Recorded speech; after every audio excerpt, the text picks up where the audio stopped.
A shaft from a spotlight splits the darkness that envelops the stage. Only the lead singer behind the microphone stand is lit up now. "Are you all with me out there?" he shouts. Before I have time to even open my mouth, he strikes the first chord on his guitar. At that very moment, the rest of the band lights up. The bass and drums join in, and I am immersed in a mesmerizing red light that flashes in time with the beat.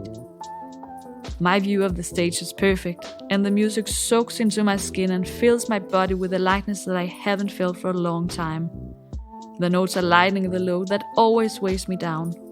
Right now, I just am. Out of the corner of my eye, I see my husband. He is sitting at our dinner table folding laundry. I look down. I'm wearing pajamas and socks. I feel the corners of my mouth moving up as my eyes meet my husband's. He smiles back. I reach for my ears and adjust my headphones. I'm tearing up. I can't believe I'm having a real concert experience for the first time in 3 years. At home, in my own living room. I'm old enough to remember the time before the internet, but I'm also young enough that I'm often told, "Come on, you're too young to have arthritis." Many believe, wrongly, that all I have to do is to take some painkillers and be on my merry way. Unfortunately, that's not how it works. Not at all. The differences between what I was able to do before and what I can do now are so clear-cut that it almost boggles the mind. When the global COVID-19 pandemic placed Denmark on lockdown, we were all cut off from normal life as we knew it. We were unable to go shopping, go to cafes, or meet people as we normally would. The museums were closed and football matches and concerts were cancelled. The thing is, those restrictions and deprivations that everyone suddenly experienced are actually remarkably similar to what my normal life has been like since arthritis went to work on me. I felt excluded from and existed outside of social situations for a long time. The government told the entire population that because of COVID-19, we were not allowed to. My body is telling me that I'm unable to. Locking a whole society down forces people to turn up their creativity dial and find new solutions, especially digital solutions. Patients are now seeing their doctors on their iPads, and people are attending parent-teacher conferences on their computers and shopping for groceries online. And because people can no longer gather at small music venues and fill concert halls, streaming technology has allowed live music to move into people's living rooms. That has meant, among other things, that I'm now able to see my favorite band live, wearing day-old night clothes and woolly socks.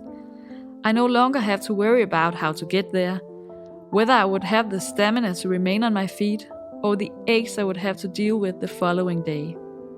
Although I am standing here by myself wearing headphones, I am not alone.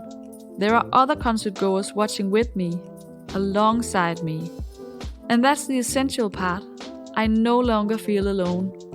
For the first time in a very long time, I feel included and a part of a community. Digital solutions are making a difference for me, especially in terms of experiences. It's one thing to shop for groceries, train with your physiotherapist, or see your doctor online. These are practical chores for which digitalization has made our lives easier and freed up energy to do other things. Energy that, in my case, I can now expend on my 3-year-old son. It's something else entirely to be able to take part in social events, listen to live concerts and lectures, or attend theater performances in my living room. These are all experiences that expand my horizon, give me new perspectives, and enrich my life in a way that I have not been able to experience in a long time. What many has perceived as limitations, I have felt to be progress, with more and better opportunities to be part of something. The ability to get together virtually means that my family and I, for a moment, can forget about my condition and limitations. I can participate on an equal footing with everyone else. When my husband's company held its Christmas party this year, it took place on the conference app Zoom.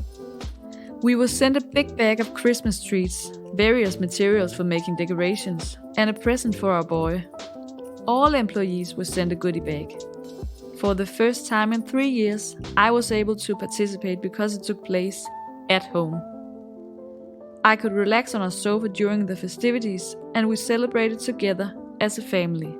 We shared an experience, which is rare, because my body so often forces me to cancel at the last moment. Our friends don't face the same challenges as us, but they also slog through life with jobs, laundry, and small children. In other words, it is often difficult to find the time and energy to see each other. But this year, the obvious solution is to just meet virtually once the kids have been tucked in and you've poured yourself a glass of wine. In fact, we are seeing each other more now than we used to. At Aarhus University, Professor Dorte Døjbak Håkansson has conducted research into why in-person meetings are important to us humans. In line with other researchers, she agrees that a great deal of communication is lost when it takes place on a screen instead of face-to-face. Sure, something is lost between people when we meet virtually. But regardless of whether it is a Christmas get-together with my family, an after-work drink with friends, or a live concert, not doing so digitally means not engaging at all for me. Once we reach the other side of this pandemic, I'd like to implore everyone, can we please continue this wonderful trend of using digital solutions? That way, people like me, who might otherwise not fare well in the analog world, can still participate and feel part of the community on an equal footing.